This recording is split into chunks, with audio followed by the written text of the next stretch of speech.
बच्चा माना श्रीमत का आज्ञाकारी हो चलना, उसका नाम है बच्चा। बच्चा माना कदम कदम बाप के कदम पर, जिसको श्रीमत कहते, मर्यादा कहते, चलना। तो बच्चा माना बाप के आज्ञा को, श्रीमत को कदम कदम पर चलना। तो कदम में बाबा देगा पदम, पदम बाप से लेना माना बाबा के हर आज्ञा पर कदम चलना। ऐसे कदम चलने वाले ही पद्मा पदम भाग्यशाली गाए जाते, माने जाते। तो आप हर एक श्रीमत पर कदम चलो, तो श्रीमत की मर्यादा आपको पदम देगी, सौभाग्यशाली बने। तीसरा, जो एक परिवार में, मेरा परिवार, परिवार में सब आते, बच्चे बच्चियां, बहू पोता दोता सब आता। तो फिर आप सब बाबा के बच्चे आए हो, ये प्रैक्टिकली पक्का अनुभव करके जाने का कि हम प्रवृत्ति वाले नहीं, परंतु प्रवृत्तियों से परे निवृत्त हूँ। अर्थात मैं एक अकेला आत्मा बाबा का हूँ। जब मैं अकेला बाबा का हूँ, एक अकेला बाबा बाबा हूँ, तो प्रैक्टिकली ये मेरे बच्चे हैं, ये बुद्धि से ममता निकल जाए। तो आप सब पहला आए हो प्रैक्टिकली गीता का भगवान से, गीता के भगवान से सच्ची गीता पाठ पढ़ने, अर्थात नष्टो मोहा स्मृति लब्धा बन। यही सच्ची गीता का श्लोक है। गीता कहाँ पूरी हुई? जब कहा नष्टो मोहा स्मृति लब्धा। तो सब पहले अपने चार्ट में ये चेक करो कि मेरा परिवार में चाहे बच्चे हैं, बच्चियां हैं, स्त्री है, बहू है, पहले तो चैतन्य में मैं नष्टो मोहा हूँ, पीछे आएंगी प्रॉपर्टी पर, परंतु पहले मैं एक बाबा वो मेरा सर्व संबंध है। उनसे मेरा प्रैक्टिकली कितना लव है, प्यार है। जितना जितना बाबा से लव होगा उतना बाबा से सब संबंध होगा। जितना बाबा से लव होगा उतना निश्चय बुद्धि विजंती बनेंगे। तो बाबा से लव माना सर्व संबंध एक बाप में देखना। जब सर्व संबंध एक बाप में देखेंगे तो ऐसा बाबा से लव रखने वाले ही निश्चय बुद्धि विजंती होते। तो अगर माया जीत बनने का प्रैक्टिकल अनुभव करना है तो पहला चाहिए बाबा एक में ही सर्व संबंधों का लव। जो एक बाबा से लव करते उनको बाबा से भी सर्व संबंधों का लव मिलता। उसके लिए बाबा कहते कि वो ऐसा लव रखने वाला लवलीन रहेगा जो उनको बाबा के याद की यात्रा के लिए युद्ध नहीं करनी पड़ेगी, मेहनत नहीं करनी पड़ेगी। वो अमृत वेले आंख खोलते ही बाबा ही उनको दिखाई पड़े।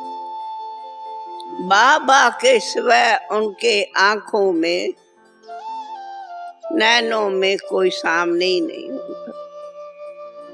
ना नैनों में बाबा आएगा, देखेंगे बाबा, आंख खोलते बाबा दिखाई पड़ेगा। चाहे कमरे में बैठो, कहाँ भी बैठो। तो उसको कहा योग लगाने की मेहनत नहीं, लेकिन जहाँ लव होता वहाँ ऑटोमेटिकली बुद्धि जाती। और जहाँ ऑटोमेटिकली बुद्धि जाएंगी वहाँ योग लगाना नहीं पड़ेगा, लेकिन योगी तो आत्मा बन के बाबा के अनेक रूपों में बहलेगा। चाहे कभी क्या रूप, कभी क्या। और जो बाबा से अमृत बेले रोअरहान करेंगे वह अमृत बेले की रोअरहान सारा दिन खींचेंगे। और दूसरा, अमृत बेले बाबा से रोअरहान करो तो सबसे पहला बाबा है अव्यक्त फरिश्ता। बाबा ब्रह्मा है अव्यक्त फरिश्ता। शिव बाबा की नहीं, ब्रह्मा बाबा है अव्यक्ति फरिश्ता। जिस फरिश्ते की बाबा वर्णन करते कोई दूसरा रिश्ता नहीं, और वो फरिश्ता भी दे अभिमान से परे होता। तो ऐसा फिर आएगा बुद्धि में, मुझे अपनी स्थिति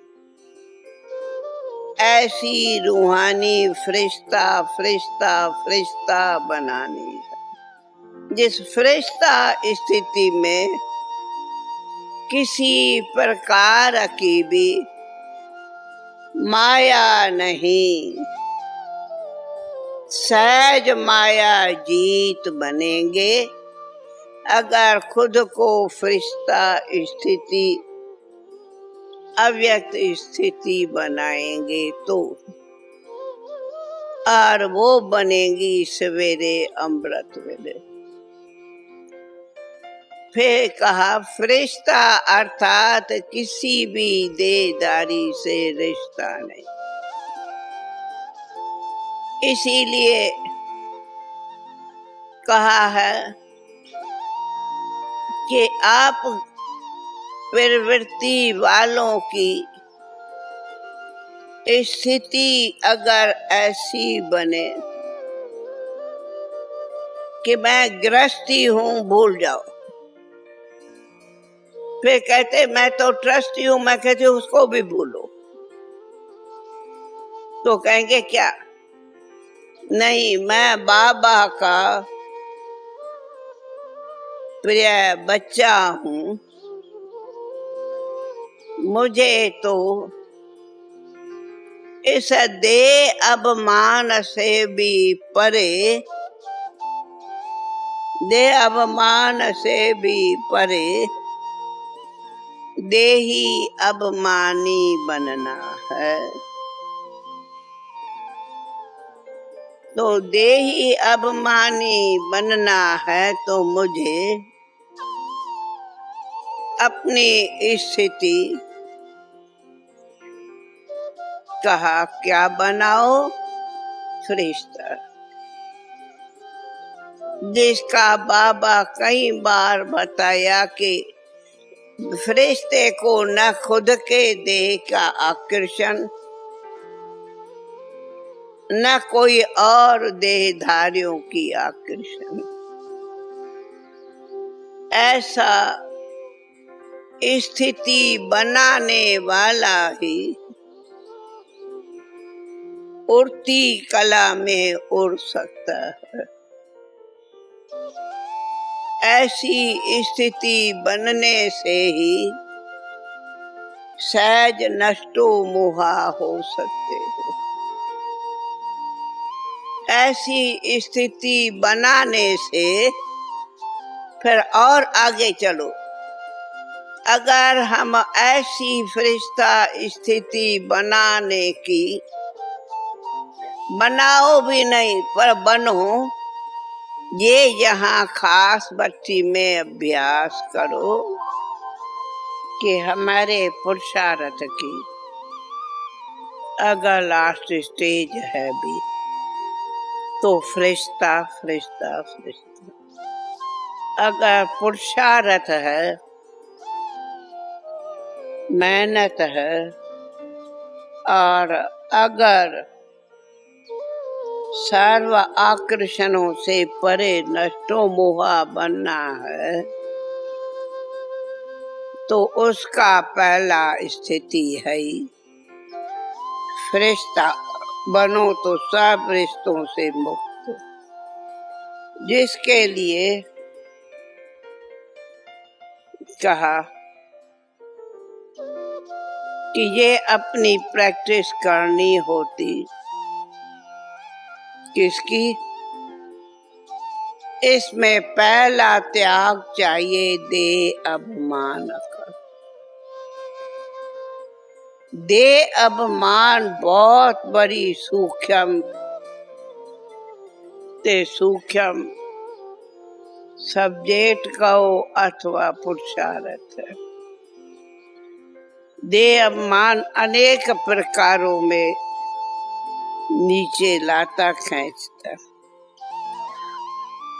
इसलिए देही अभिमानी बनो और निरहंकारी बनो, निराकारी बनो, निर्विकारी बनो। ये तीनों महामंत्र अगर रोज याद करो, पढ़ो, तब ही देही अम्मानी बन सकते हो। इसलिए मेहनत करनी है, ऐसा बाप समान निरअहंकारी बनना। निरअहंकारी ही निर्माण का काम कर सकता है। जब तक निरअहंकारी नहीं तो निर्माण का काम नहीं कर सकते।